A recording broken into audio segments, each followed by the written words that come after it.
Hello everyone, I am Ms. Nisha Rai, Assistant Professor at Tecnia Institute of Advanced Studies.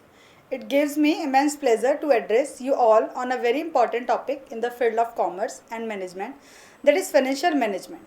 Now, financial management is considered the lifeblood of any business organization as it deals with the planning, organizing, directing and controlling the financial activities such as procurement and utilization of funds. It plays a pivotal role in the success of or failure of any business enterprise. Today we will explore the concept, objective, scope, functions and the importance of financial management, followed by discussion on financial decision, capital structure, working capital management and contemporary issues in the domain. What is financial management? Financial management refers to the strategic planning, organizing, directing and controlling of financial undertaking in an organization. It means applying general management principles to the financial resources of the enterprise. In simple words, financial management is the application of management principles to the financial assets of an organization. While also playing an important part in fiscal management, the main aim of the financial management is to maximize the wealth of the shareholders and ensure efficient use of available financial resources. Now, we will discuss about the objective of the financial management. The key objectives of the financial management are profit maximization. It means ensuring the organization earns adequate profit to survive and grow. Next is wealth maximization. It means increasing the market value of shareholders' wealth. Third objective is efficient utilization of resources. It means ensuring optimum utilization of financial resources. Next one is financial discipline. It means establishing proper system of control and accountability. Next one is the ensuring liquidity, means maintaining sufficient cash flow to meet day-to-day expenses. Now, we'll talk about the wealth maximization. It means wealth maximization is considered a more modern and holistic goal compared to profit maximization, as it takes into account the time value of money, risk and sustainability. So it was all about the objective of the financial management. Now we will discuss about the scope of financial management. The scope of financial management can be broadly categorized into three main decision areas. The first one is investment decision, which is also known as capital busting. It involves decision about where to invest funds.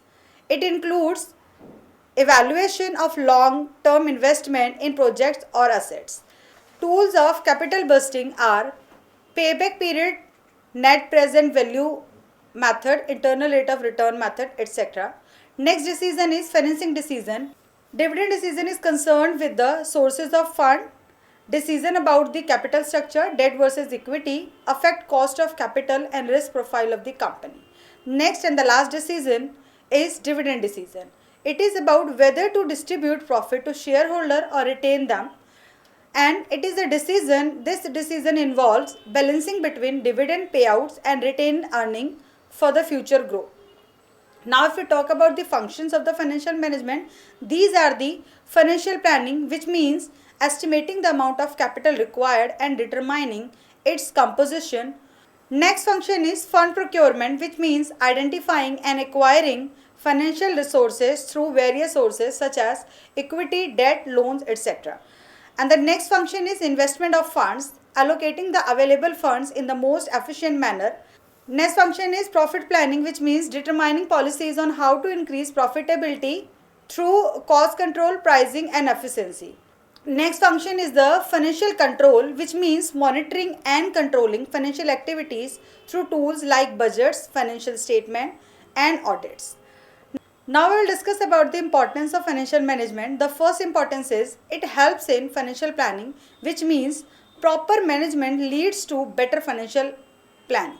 The second importance is assist in fund acquisition, helps in determining the best resources for raising capital. Next importance is it improves profitability. By efficiently allocating resources and reducing waste, we can improve the profitability. Next one is it enhances value of the firm. Through wealth maximization and better investor relation, we can enhance the value of the firm. Next one is it ensures stability. aids in the maintaining a balance between risk and return. Now we'll discuss about the working capital management. Working capital refers to the capital required for day-to-day operations of a business. If we talk about the formula to calculate the working capital, it is working capital is equals to current assets minus current liability. Key components of working capital are cash, account receivable, inventory and account payable. Now we'll discuss about the objectives of the working capital. Objectives are, the first one is it ensures liquidity and it minimizes cost of holding current assets. Next one is it improves profitability.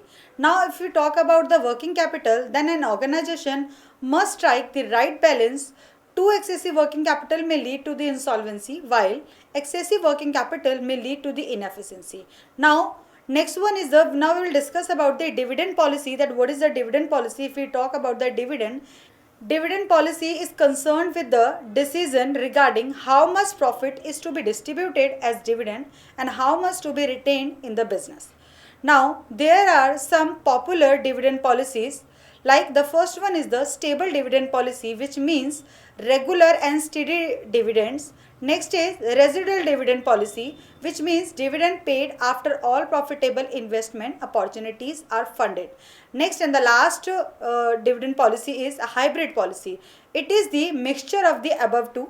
The choice of dividend policy affects investor perception, share price and the firm reputation. Now we will discuss about the role of the financial manager. The financial manager plays a key role in the financial decision making, risk management and corporate governance. Key responsibilities include raising capital, managing cash flows, investing decisions and cost control. Cost control and budgeting, strategic financial planning and ensuring compliance with the financial regulation. Now we will discuss about the tools of the financial management. Tools of financial management to support sound financial decisions. Several tools and techniques are used. Ratio analysis, in which we study liquidity, profitability and solvency ratio. Next, cash flow analysis, then break-even analysis and budgeting and forecasting. Last one is the time value of money calculation. These tools help in analyzing financial performance, planning for the future and managing risk. Now I am going to conclude the lecture. Financial management is core pillar of any successful organization. It encompasses the management of finances through careful planning, control and decision making processes, whether it is capital busting, choosing funding sources, determining dividend policy or managing working capital. Each financial decision has a profound impact on the health of the enterprise. As future manager, entrepreneurs or financial analysts, a strong grasp of financial management concept will empower you to make sound business decisions, drive performance and contribute to long-term value creation. I hope you understood this topic. Please like, share and subscribe Tecnia TV. Thank you.